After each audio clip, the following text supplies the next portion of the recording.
بسم اللہ الرحمن الرحیم۔ جس نے علم حاصل کیا اور عمل نہ کیا وہ اس آدمی کی مانند ہے جس نے ہل چلایا اور بیج نہ بکھیرا۔ زبردستی کسی پر مسلط ہونے سے بہتر ہے کہ اپنی ذات کے ٹکڑے اٹھائیں اور ایک طرف کو ہو جائیں۔ اس طرح آپ ان کو اور خود کو تکلیف سے بچا سکتے ہیں۔ وقت کے سمجھانے کا طریقہ سخت اور کربناک ہوتا ہے، مگر یہ بھی سچ ہے کہ وقت کی سمجھائی بات حتمی ہوتی ہے اور ساری زندگی کے لیے سمجھ آ جاتی ہے۔ ناخوشگوار چیزوں کو خوشگوار طریقے سے قبول کرنے کا نام زندگی ہے۔ مجبوریوں سے ہارنے کا ڈر ہو یا خود اعتمادی کی قلت ہو تو محبت کو اپنے جسد خاکی میں یعنی دل میں جگہ ہی نہیں دینی چاہیے۔ جب کبھی آپ اپنی زندگی کے حادثات پر نظر دوڑائیں گے تو آپ پر انکشاف ہوگا کہ جس انسان کے آپ سب سے زیادہ معذرت کے مقروض ہیں وہ شخص آپ خود ہیں۔ آپ کا مستقبل آج سے شروع ہوتا ہے۔ پیچھے والے آئینے میں دیکھ کر زندگی سے نہ گزریں۔ آپ کی زندگی امکانات سے بھری ہوئی ہے۔ تو نہیں جانتا کہ کون سی بات تجھے جنت میں داخل کرا دے۔ کوئی ایک آنسو، کوئی ایک مسکراہٹ، کوئی ایک اچھی بات، کوئی تھوڑا سا صدقہ، کبھی کی ہوئی تھوڑی سی تلاوت، کوئی ایک آدھ تسبیح یا پھر کوئی راہ سے ہٹایا ہوا پتھر۔ نیکی کے کسی کام کو کبھی بھی حقیر سمجھ کر مت ٹھکرائیے گا۔ کچھ لوگوں کی اذیتوں میں شدت صرف اس وجہ سے ہوتی ہے کیونکہ انہیں ترک تعلق نہیں آتا، انہیں کسی سے کچھ چھیننا نہیں آتا، انہیں منافقت نہیں آتی۔ وہ ایک بار جس کے ہو جائیں پھر ان کو ان کے بچھڑنے پر صبر نہیں آتا۔ اور پھر یہ بھی حقیقت ہے کہ یہ دنیا سچے جذبوں کی بڑی توہین کرتی ہے۔ دکھ اٹھائے بغیر کوئی بھی انسان سکھ کی قدر نہیں کر سکتا۔ زندگی ایک کمزور ڈور کی مانند ہے جو کسی بھی وقت ٹوٹ سکتی ہے۔ جو مختصر گھڑیاں ہمیں نصیب ہیں کوشش کریں کہ انہیں اس شاندار انداز میں استعمال کریں کہ ہماری دنیا اور آخرت دونوں سنور جائیں۔ ہم اس دنیا میں یوں رہتے ہیں جیسے کبھی جائیں گے ہی نہیں، اور پھر خاموشی سے یوں چلے جاتے ہیں جیسے کبھی یہاں تھے ہی نہیں۔ لوگ پہلے اس بات کا یقین دلاتے ہیں کہ پانچوں انگلیاں برابر نہیں ہوتی، اور بیڑا غرق کرنے کے بعد کہہ دیتے ہیں کہ تالی ایک ہاتھ سے نہیں بجتی۔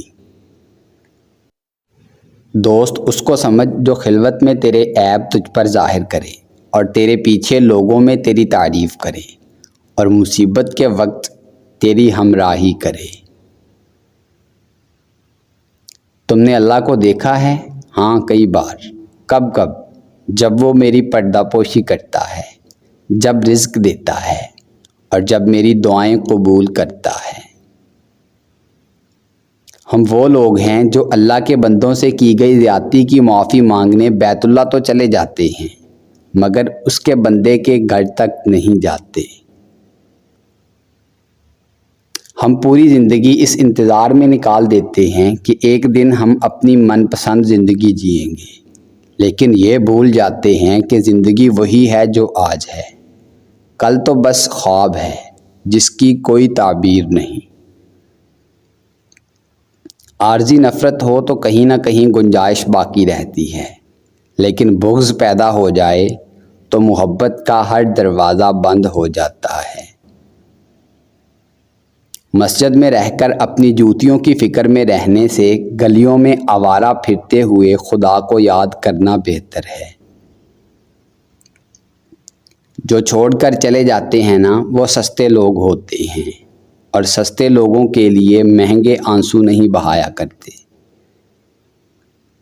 کسی سے لگاؤ ہو تو ہم اس میں خوبیاں تلاش کر لیتے ہیں، اور بیزاری ہو تو ہمیں اس میں خامیاں ہی خامیاں نظر آنے لگتی ہیں۔ دنیا کے بہترین رشتے وہی ہیں جہاں ناراضگی کے بعد ایک معمولی سی مسکراہٹ پر زندگی پہلے جیسی ہو جائے۔ خوبصورتی کی کمی کو اخلاق پورا کر سکتا ہے، مگر اخلاق کی کمی کو خوبصورتی پورا نہیں کر سکتی۔ اگر ہمارا اخلاق صرف من چاہے چند لوگوں کے لیے اچھا ہے تو ہم صرف موقع پرست ہیں، خوش اخلاق نہیں۔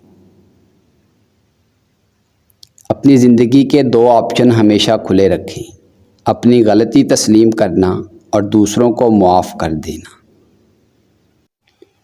کیا غلط ہو سکتا ہے اس سے ڈرنا چھوڑیں، اور جو صحیح ہو سکتا ہے اس کے بارے میں مثبت ہونا شروع کریں۔ حرام رشتے سے دور رہو تو حلال رشتے میں سب کچھ مل جائے گا، محبت، عزت، مان اور جنت۔ میں نے وقت سے سیکھا ہے کہ ہر اس انسان کو آزاد کر دینا چاہیے جس کا آپ کی محبت میں دم گھٹ رہا ہو۔ آپ بہت قیمتی ہیں، اور آپ کے جذبات سے بڑھ کر اس دنیا کی کوئی چیز معنی نہیں رکھتی۔ دعا مقدر کی مرمت کا اوزار ہوتی ہے۔ غصے میں بات کرنے سے گریز کریں۔ آپ کی باتیں درست ہو سکتی ہیں، لیکن آپ کا انداز غلط ہو جاتا ہے اور آپ بہت کچھ کھو سکتے ہیں۔ فاصلے انسان کو دور ضرور کرتے ہیں، مگر اچھے لوگ ہمیشہ یاد رہتے ہیں، دلوں میں بھی، لفظوں میں بھی اور دعاؤں میں بھی۔ زندگی کا کوئی بھروسہ نہیں، ہر سانس کے ساتھ استغفار کیا کریں اور دعا کیا کریں کہ ہماری موت حالت ایمان میں ہو۔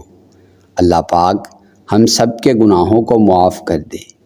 یا اللہ ہمیں مرتے ہوئے کلمہ نصیب فرمانا، آمین۔ جھوٹ کو اپنی زندگی سے نکالنے کا پہلا فائدہ یہ ہوتا ہے کہ زندگی سادہ اور آسان ہو جاتی ہے۔ رسول اللہ صلی اللہ علیہ وآلہ وسلم نے ارشاد فرمایا، اللہ تعالیٰ کے لیے بعض لوگ ایسے ہیں جیسے کسی کے گھر کے خاص لوگ ہوتے ہیں۔ صحابہ علیہ السلام نے عرض کیا، وہ کون لوگ ہیں؟ تو آپ صلی اللہ علیہ وآلہ وسلم نے ارشاد فرمایا، قرآن شریف والے، کہ وہ اللہ والے اور اس کے خاص لوگ ہیں۔ انسان زندگی میں میسر ہر شے کی کمی کے ساتھ ایڈجسٹمنٹ کر سکتا ہے، مگر دینے والا اگر محبت یا عزت میں ذرا سی بھی کمی کر دے تو وہ ناقابل برداشت ہوتی ہے۔ آپ جتنے پرانے ہوتے جائیں گے اتنے ہی خاموش ہوتے جائیں گے۔ گزرتی عمر آپ کو عاجز بنا دے گی اور آپ کو احساس ہوگا کہ آپ نے کتنا قیمتی وقت بیکار خواہشات کے پیچھے بھاگتے ہوئے ضائع کر دیا۔ باپ کو راضی کرنا آنا چاہیے اور ماں سے دعا لینا آنا چاہیے۔ اگر ماں اور باپ کو راضی کرنا نہ آیا تو آپ کو بیوی اور بچے راضی کرنا بھی نہیں آئے گا۔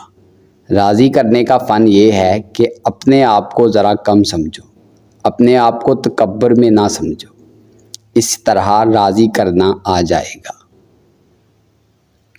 جگہیں بھی انسانوں سے منسوب ہوتی ہیں، جب وہ وہاں نہیں ہوتے تو اس جگہ سے ہماری دلچسپی بھی ختم ہو جاتی ہے۔ نظر انداز ہونا شروع ہو جائیں تو کنارہ کر لیں، کیونکہ وضاحتیں آپ کا کھویا ہوا مقام واپس نہیں لا سکتی۔ ہاں، خاموشی آپ کو مزید ذلت سے بچا سکتی ہے۔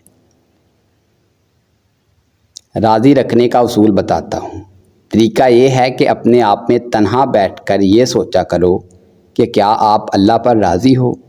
اللہ پر راضی وہ انسان ہوا جس نے اللہ سے کچھ نہیں لینا، مانگنا نہیں، بس ہم راضی ہو گئے جی، ہم نے ہاتھ اٹھا لیے دعا سے۔ اگر آپ راضی ہو گئے تو سمجھ لو وہ راضی ہو چکا ہے۔ اللہ جس پر راضی ہوتا ہے اس کو اپنے پر راضی کر لیتا ہے۔ یہاں سے نکلنے کی خواہش ہونی چاہیے۔ اگر یہاں پر ٹھہرنے کی خواہش پیدا ہو گئی تو ڈپریشن ضرور ہوگا۔ دوستو اگر آپ کو ہماری یہ کاوش پسند آئی ہے تو ویڈیو کو لائک کریں، شیئر کریں اور کمنٹ باکس میں کمنٹ کر کے اپنی ذاتی رائے ضرور دیں، اور ہمارے چینل کو سبسکرائب کر لیں اور بیل آئیکن کو پریس کر دیں تاکہ مزید نئی آنے والی ویڈیوز آپ تک براہ راست پہنچ سکیں۔ ملتے ہیں نیکسٹ ویڈیو میں، تب تک کے لیے اپنا اور اپنے اپنوں کا خوب خیال رکھیے گا۔ اللہ نگہبان۔